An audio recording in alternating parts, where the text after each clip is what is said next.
Shabbat Shalom coming in tonight. Well, where I'm at is nighttime. Where others is at on the Western world is daytime. And yeah, I'm coming with another segment of February Truth because I started doing this because it's a lot of lies been told with the fake history we was taught over in America.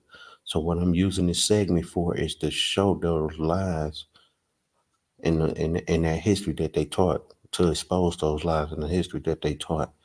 So today's segment is going to be about Abraham Lincoln, and did he really free the slaves, or was it a political move to help him in what they was doing back then? So yeah, that's what it's all about. It's just telling the truth and exposing it. In the Western world, we was taught a lot of lies. So yeah, that's what we do with this Freestyle Sunday platform is, just try and bring the truth as best as our ability. So yeah, we're gonna go ahead and get started, and I'm gonna come out. I'm gonna start with this video, and here we go. Abraham Lincoln, who was the President of the United States from 1861 to 1865, no doubt has his name in the history books for his crucial role in ending slavery in the country. The story goes that Lincoln stepped into the presidency at a time when the storm clouds of conflict were gathering. The United States was torn between North and South, with the deep chasm of slavery at its core. The Southern states clung to the institution of slavery, upon which their economies and ways of life were built. The North, however, increasingly saw slavery as a moral wrong that needed to be abolished. This fundamental disagreement sparked the flames of the Civil War. In the midst of this tumultuous period, Lincoln, with his tall, lanky frame and a face marked by the burdens of leadership, saw an opportunity to change the course of history. On the first day of January 1863, in the war's grim shadow, he issued the Emancipation Proclamation. This historic document didn't immediately free all slaves, but declared that slaves in the Confederate States were to be set free. It was a beacon of hope, a promise of a better future, but its light could only reach so far. The proclamation applied only to territories still in rebellion, places beyond Lincoln's immediate control. Yet, this act was a masterstroke. It transformed the Civil War from a battle over Union to a profound struggle for freedom. Black men, once bound by chains, now took up arms to fight for the Union, their freedom, and the freedom of their brethren still in bondage. They fought bravely, believing in the cause and in the promise of a nation where all men could truly be free. The war raged on, and with each Union victory, the Emancipation Proclamation freed more slaves. The march towards freedom was slow and fraught with hardship, but it was unrelenting. Then, in the twilight of the war and Lincoln's own life, a new dawn broke. The 13th Amendment to the United States Constitution was passed, abolishing slavery forever. Today, Abraham Lincoln is remembered as the president who took bold steps to end slavery and ensure freedom for all slaves in America. While the act was right by all means, the truth behind it is shocking. Lincoln didn't free black slaves because he believed they deserved to be free, or because he believed they were equal to whites. In fact, Lincoln didn't free black slaves because he believed in black freedom. The shocking revelations in this video go to prove that history can sometimes not reveal the whole truth. Did Abraham Lincoln truly care about black people, or did he see them as a means to an end? Were they just pawns in his war to keep the United States from falling apart? Welcome to Black Journals, where you can discover true black history and black narratives. Also, as a way of supporting the channel, hit the like button of the video, share, and subscribe to help the channel grow. Your support means a lot. Abraham Lincoln, while often celebrated as the great emancipator, did not initially align himself with the radical stance of abolitionists during his time. He never believed that abolishing slavery was the right thing to do until the Civil War. Despite his personal belief that slavery was inherently wrong, Lincoln navigated the treacherous waters of a nation deeply divided by the issue with caution, and, some might argue, a frustrating foundation of the United States. The Constitution protected the institution of slavery through several clauses, despite not naming it directly. These included the Fugitive Slave Clause and the Three-Fifths Clause, both of which served to entrench the practice of slavery in the political and economic fabric of the country. In an era where abolitionists, led by figures like William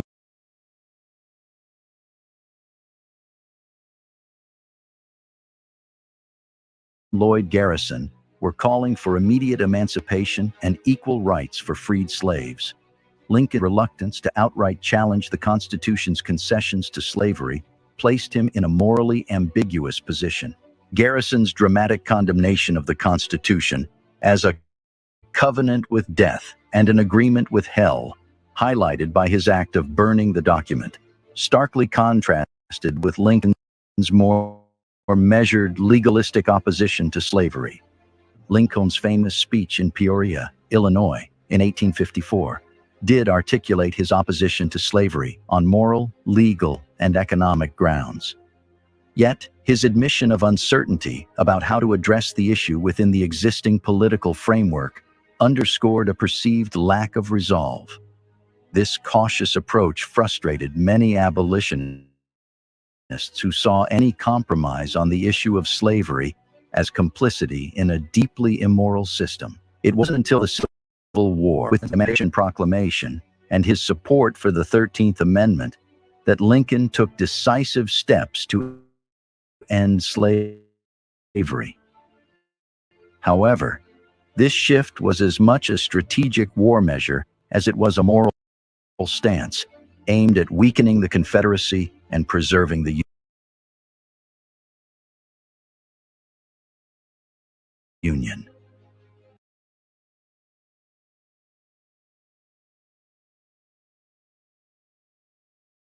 This AI technology turns text into animated videos featuring real humans who speak anything you type. It is called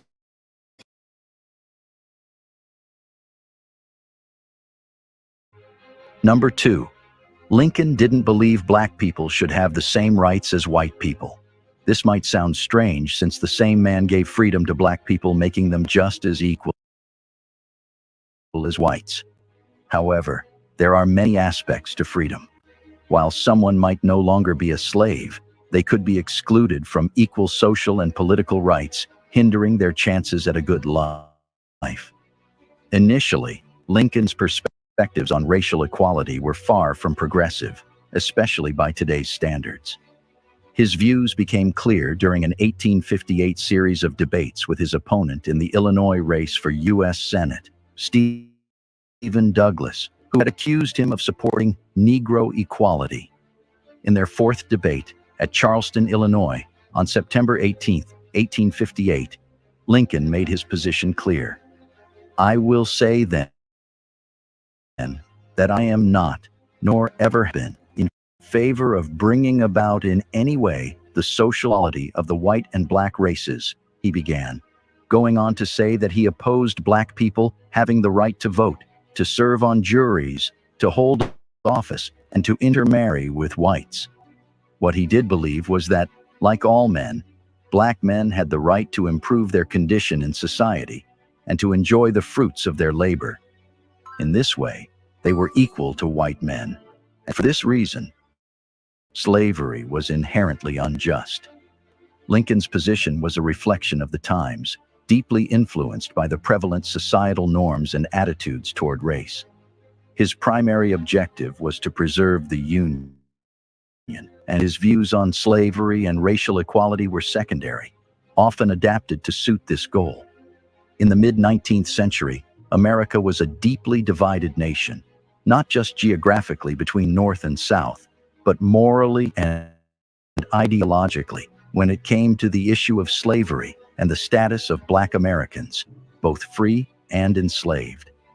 Lincoln's cautious approach to emancipation and racial equality was, in part, a strategic attempt to maintain support from a broad coalition of Northerners, including those who were not in favor of abolition or equal rights for African Americans. This political balancing act required him to navigate a delicate line, advocating for the end of slavery while not endorsing full equality for African Americans.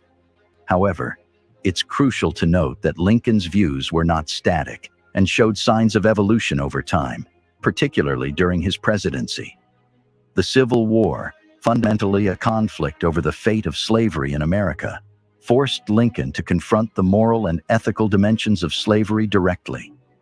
By the end of his life, in the shadow of a war that had transformed the nation, Lincoln began to advocate for limited suffrage for Black men, particularly for those who had served in the Union Army.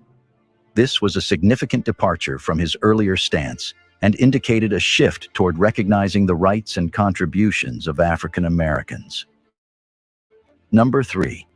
Emancipation was a military policy. The Civil War, at its core, was indeed a battle over the future of slavery in the United States, a moral and ethical quagmire that tore at the fabric of the nation.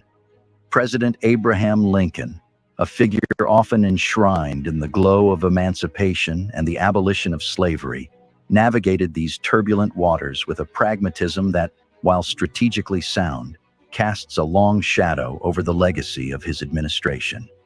The path to emancipation was neither straightforward nor imbued with the purity of intent that popular history often ascribes to it.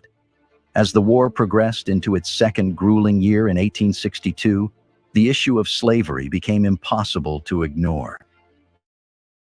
Not just as a moral strategy of war, thousands of enslaved people, seizing upon the chaos of conflict, fled their captors' plantations, seeking refuge with Union forces. Their flight laid bare the strategic folly of the Union's lack of policy regarding these escapees. They were, after all, assets to the Confederacy, both economically and logistically. Lincoln's realization that emancipation could serve as a weapon against the Confederacy reveals a stark truth. The liberation of enslaved people was considered within the context of military advantage rather than purely on the basis of human rights and dignity. When Lincoln presented his preliminary draft of the Emancipation Proclamation to his cabinet in July 1862, it was not met with unanimous enthusiasm. Secretary of State William Seward's caution to wait for a Union victory before announcing the proclamation underscores a cynical manipulation of timing, suggesting that the moral imperative of emancipation was secondary to its perceived impact on public relations and international perception. The implication is clear. Emancipation was a card to be played at the most opportune moment, not a principle to be upheld irrespective of political and military calculations.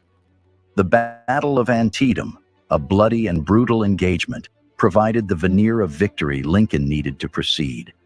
The issuance of the preliminary Emancipation Proclamation following this battle was a calculated move, leveraging the shift in momentum to frame the proclamation as a position of strength rather than desperation.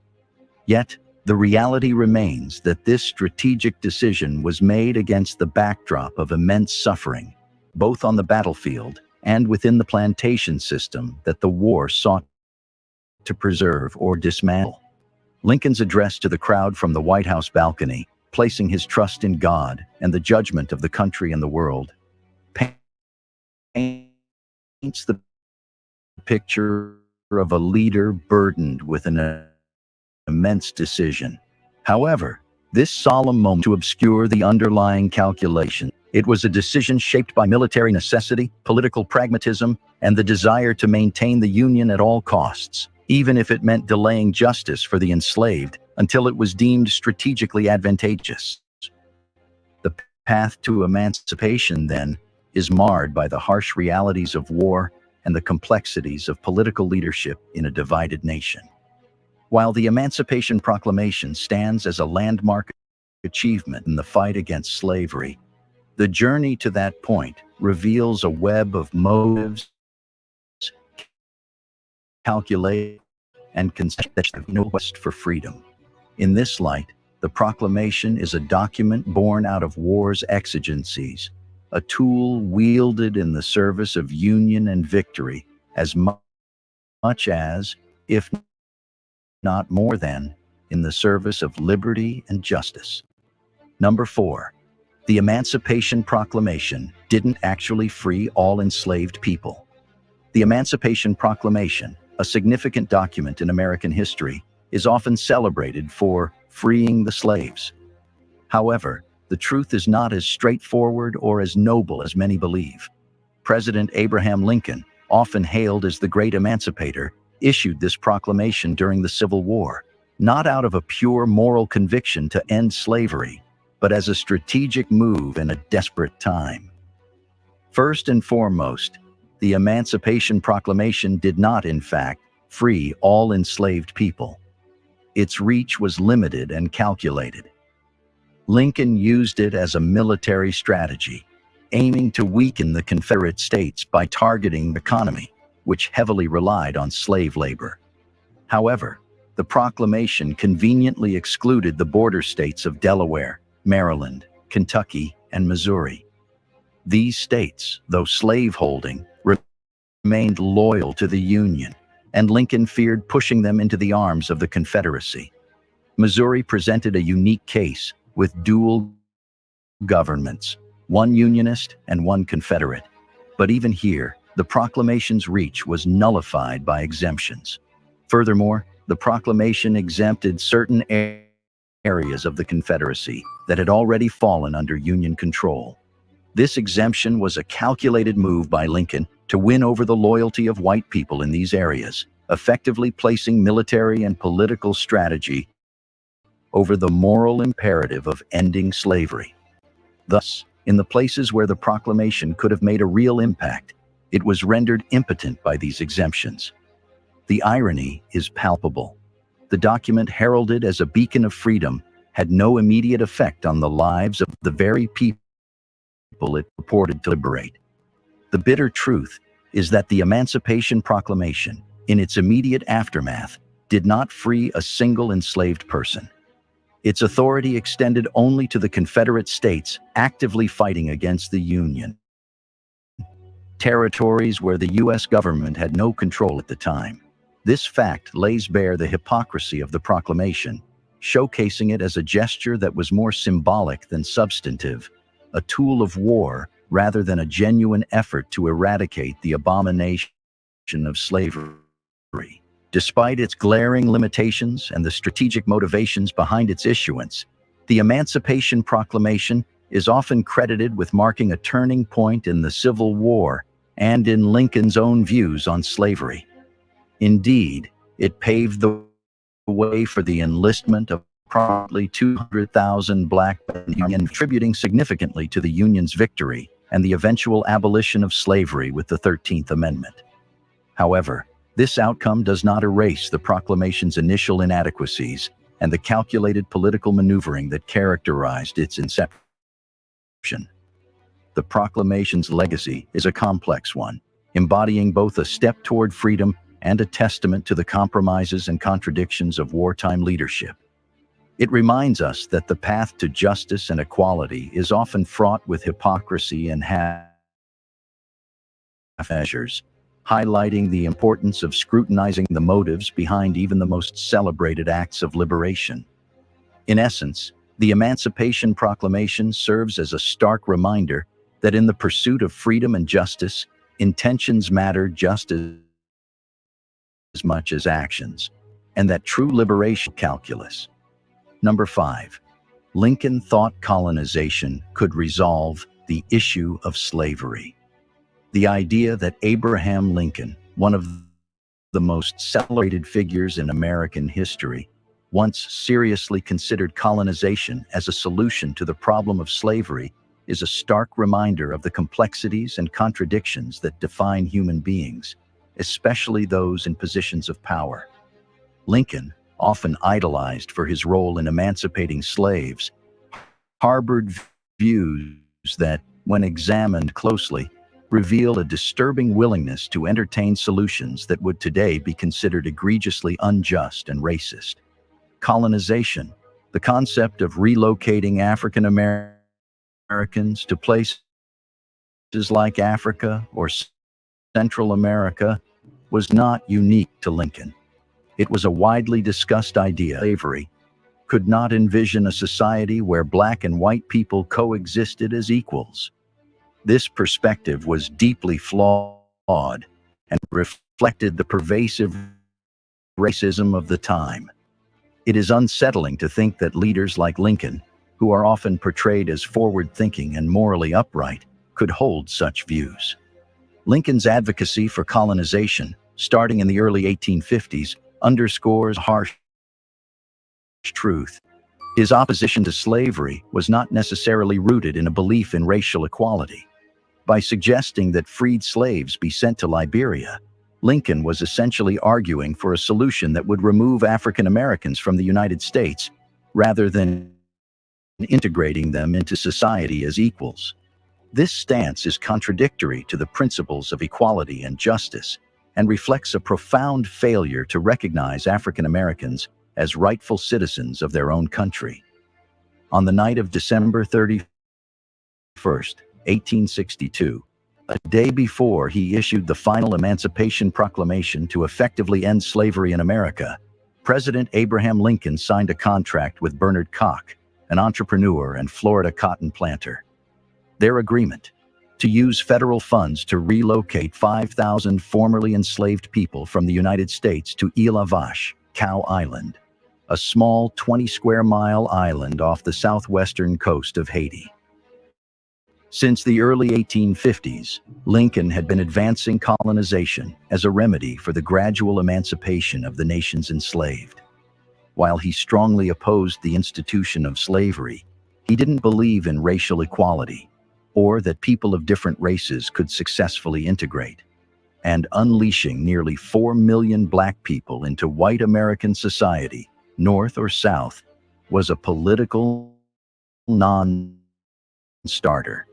So despite the fact that most black Americans in the 1850s had been born on U.S. soil, Lincoln advocated shipping them to Central America, the Caribbean, or back to Africa.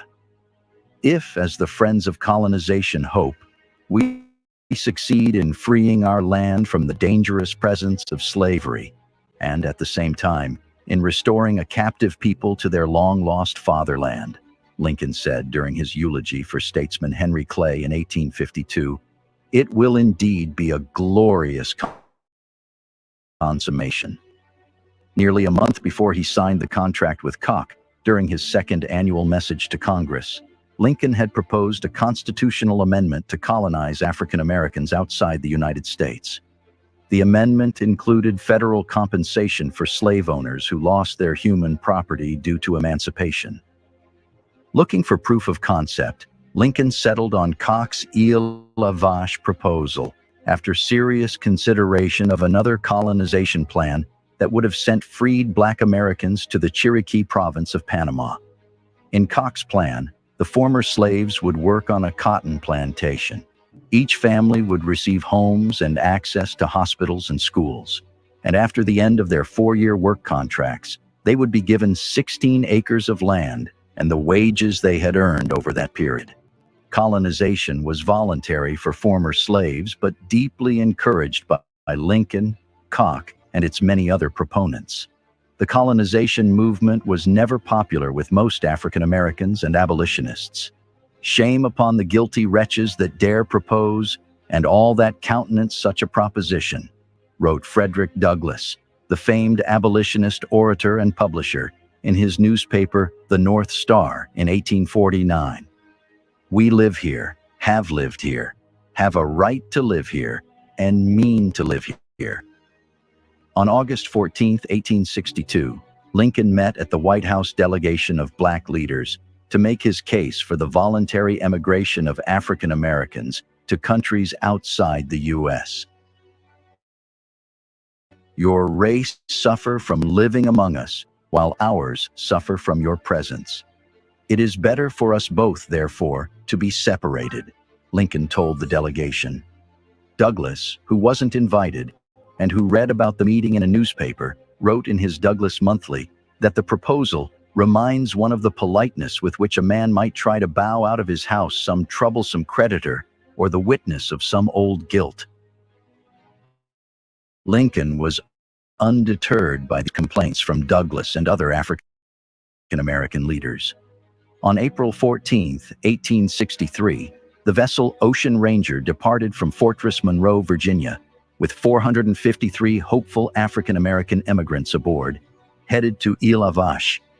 The mission proved an unmitigated failure from the start, according to Graham Welch, an historian and attorney.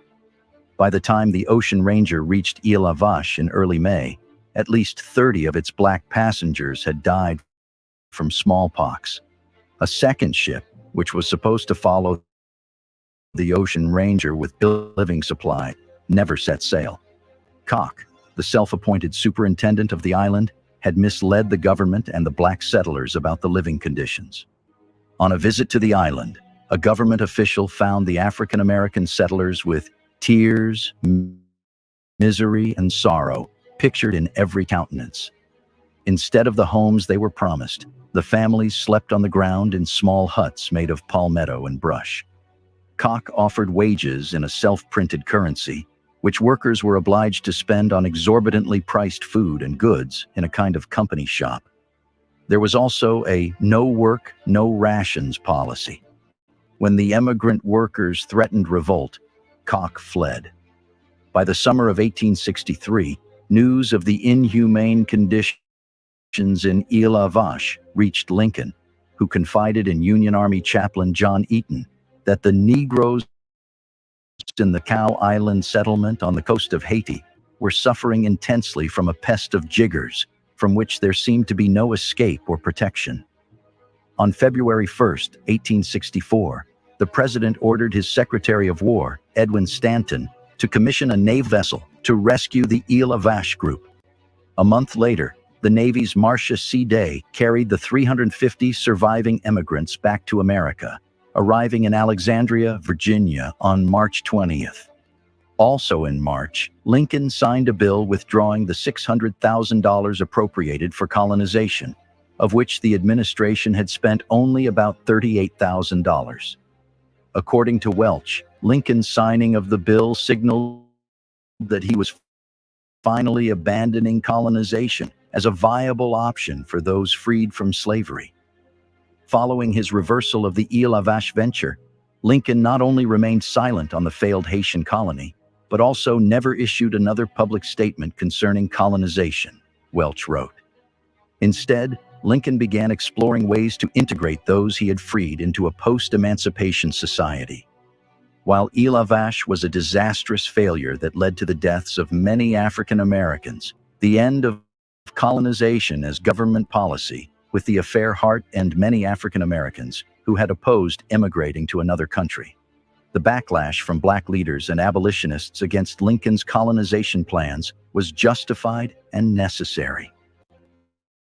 Their anger and opposition highlight the hypocrisy of a nation that claimed to value freedom and equality, while simultaneously contemplating the mass expulsion of its black population. The fact that Lincoln eventually dropped public mention of colonization after the preliminary Emancipation Proclamation does not erase the discomforting reality that such ideas were considered at all. It raises questions about the nature of Lincoln's legacy and the true motivations behind his policies. In wrapping up our examination of Abraham Lincoln's perspectives on race and his support for the colonization of African Americans, it's crucial to confront the uncomfortable nuances of his legacy. While Lincoln is lauded for issuing the Emancipation Proclamation, and thereby playing a pivotal role in the abolition of slavery. The motivations behind his actions and his beliefs about racial equality reveal a more complex and less flattering image.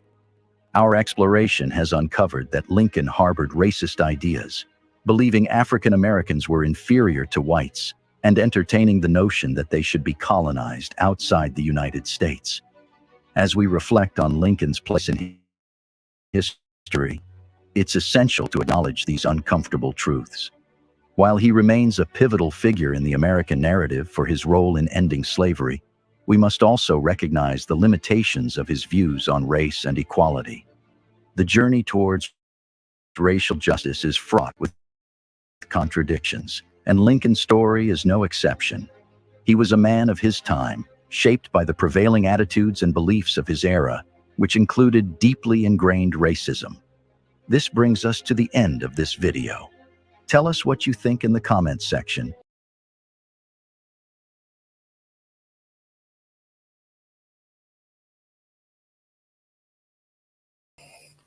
Yeah. There we have it. The truth about Lincoln and the emancipation. Was it really for us or was it for them? Don't think for 1 second, Negroes in America, that you are free. No way that the slaves was free. The proclamation of the emancipation was a political move for Abraham Lincoln to weaken the Confederate States and their economy. It had nothing to do with freeing slaves. So like I said, for 1 second, don't think that you Negroes are free in America. If Negroes is free, you wouldn't have to get a passport to leave. If Negroes was free, you wouldn't have no daggone number, social security number. So yeah, I just advise y'all, do more research on the so-called Black history that they feed you. Dig deeper and get the truth out of it. And the main reason why I'm doing this, like I said in the last segment, a lot of this history they are taking out of the schools over there in America. And the youth is growing up not knowing these things.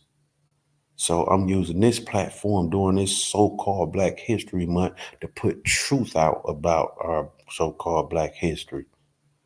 So yeah, this is really a reach out to the youth to tell them, learn something.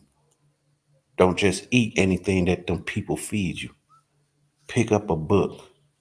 Because they always tell us that knowledge is power. Gain that power. And with that being said, Shabbat Shalom, and see y'all on the next segment of February Truth.